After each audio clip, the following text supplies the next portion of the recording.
হৃদয়পুর গ্রামে কল্পনা নামে এক বৃদ্ধা বসবাস করত। সে ছিল খুব কঠোর প্রকৃতির মহিলা। তার এক ছেলে ছিল, সে চার দোকানে কাজ করত। আর সেই ছেলের যে বউ ছিল, সে সারাদিন বাড়ির সমস্ত কাজ করত, আর কল্পনা তাকে সারা দিন নানান ধরনের কথা শোনাতো। বলি, বৌমা এত ধীরে ধীরে কাজ করছো কেন? আজকালকার মেয়েরা একটু তাড়াতাড়িও কাজ করতে পারে না, সব কিছুতে আমাকে বলে দিতে হবে নাকি? এই তো হয়েই এলো, আর একটু হলেই কাজ শেষ হয়ে যাবে। আপনি কোনো চিন্তা করবেন না। চিন্তা করব না মানে? এই বাড়ির সব কাজ তো আমাকেই দেখে শুনে করতে হয়। বৌমা বলে কি কিছুই করবি না, শুধু আদর খাবি, তাই না?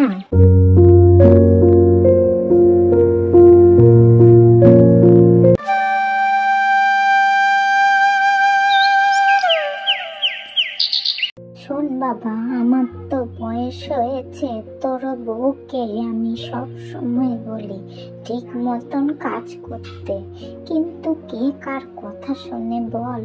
তোর বউ তো আমার কোনো কথাই শোনে না, সেই আমাকেই চারিদিক দেখে শুনে সব কাজ দেখে রাখতে হয়। আমি যদি না থাকতাম এই বাড়িটা অচলই হয়ে যেত। তুমি রেগে যাচ্ছ কেন? তোমার বৌমাও তো সব কাজ করে, তুমি তো তাকে একটু একটু করে শিখিয়ে দিতে পারো সব কাজ। সেই আর শেখার কি আছে? আমি তো সব বলেই দেই, কিন্তু কে শোনে কার কথা? তোর বউ তো আমার কোনো কথাই কানে তোলে না। দূর থেকে দাঁড়িয়ে সোহিনী তার শাশুড়ির কথা শুনে মনে মনে কষ্ট পেতে লাগলো।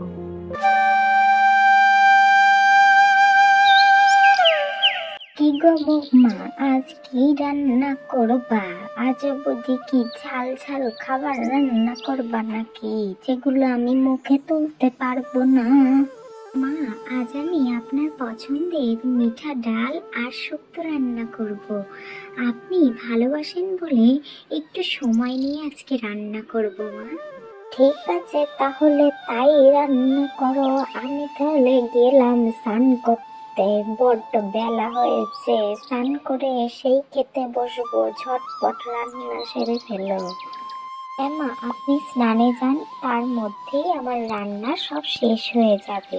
এইভাবেই সোহিনীর শাশুড়ি সোহিনীকে দিন রাত কথা শোনাতো, আর সোহিনী সবকিছু মুখ বুজে সহ্য করে যেত।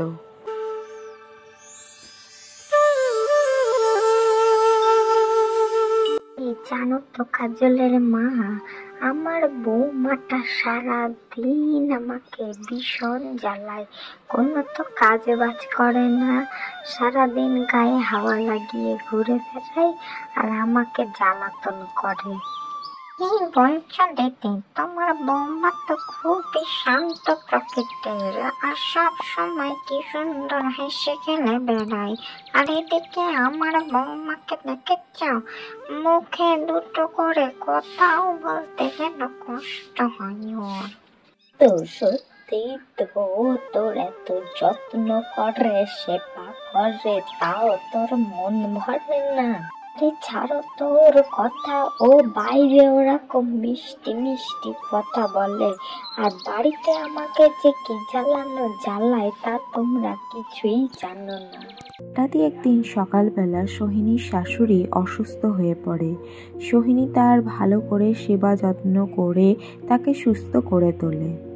বৌমা, তুমি আমাকে এত যত্ন করে সুস্থ করে তুললে, আমি তো তোমাকে সব সময় বকাঝকা করি।